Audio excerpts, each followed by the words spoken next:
शिवरी माता के बारे में आज हम बात करते हैं। शिवरी माता 13 वर्ष की आयु थी शिवरी माता की, और उस वक्त शिवरी माता का विवाह तय हुआ।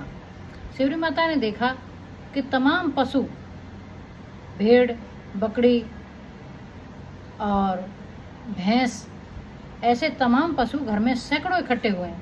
शिवरी माता ने पूछा, पिताजी ये इतने पशु किस लिए लाए जा रहे हैं? इतनों का क्या होगा? बेटी तेरे विवाह के लिए। मेरे विवाह के लिए? मेरे विवाह में ऐसा क्या होगा? इनका क्या काम मेरे विवाह में? बेटी तेरे विवाह में इनका बारातियों का स्वागत होगा और इनकी सबकी बलि दी जाएगी। शिवरी माता ने जब ये सुना कि मेरी वजह से इतने जीवों की जान जा रही है, तो उनके अंदर एक अलग सा टीस, एक अलग से दर्द पैदा हुआ। और शिवरी माता ने विचार किया कि अगर मैं यहाँ ना रहूँ तो मेरा विवाह नहीं होगा, और विवाह नहीं होगा तो इतने सारे जीवों की जान बच जाएगी।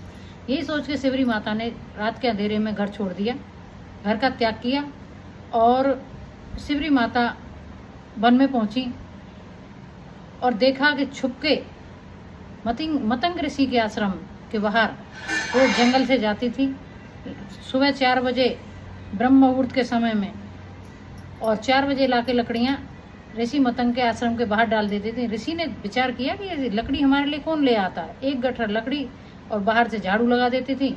ऋषि स्नान करके आते थे, इतनी देर में झाड़ू लगा देती थी, लकड़ी ला देती थी। ऋषि ने देखा कि ऐसी कौन है भाई जो हमारी इतनी सेवा कर रहा है, और मुझे पता भी नहीं है। ऋषि ने स्नान का बहाना बनाकर ऋषि छुप गए, मतंग ऋषि, और उन्होंने छुप के देखा कि कौन है। तो उन्होंने कहा, जैसे उन्होंने लकड़ी का गट्ठा डाला तो मतंग ऋषि ने पहचान लिया, पुत्री आप कौन हो और इस तरह छुप छुप के क्यों रह रही हो? तो डरती हुई शिवरी माता ऋषि के पास आई, प्रणाम किया। तो ऋषि ने बिठाया, पूछा और कहा कि प्रभु मैं इस कारण से घर से आई हूँ, बेटी आज से तुम मेरे ही आश्रम में रहो, मेरा समय पूरा हो गया है और एक दिन मेरा वचन सत्य है। और मतंग ऋषि ने अपनी शिष्या बनाया शिवरी माता को और कहा कि तुम इसी आश्रम में रहना, एक दिन भगवान तुमसे स्वयं मिलने आएंगे। तो गुरु की आज्ञा और गुरु के वचन पर विश्वास के कारण शिवरी माता हजारों वर्ष उन्होंने यही कार्य किया। झाड़ू लगाती थी, रास्ते में फूल बिछाती थी, और गुरु की बात पर उनका दृढ़ विश्वास था कि मेरे गुरु जी बोल के गए।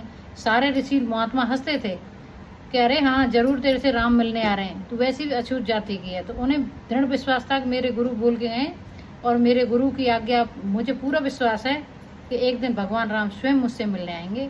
और राधे राधे।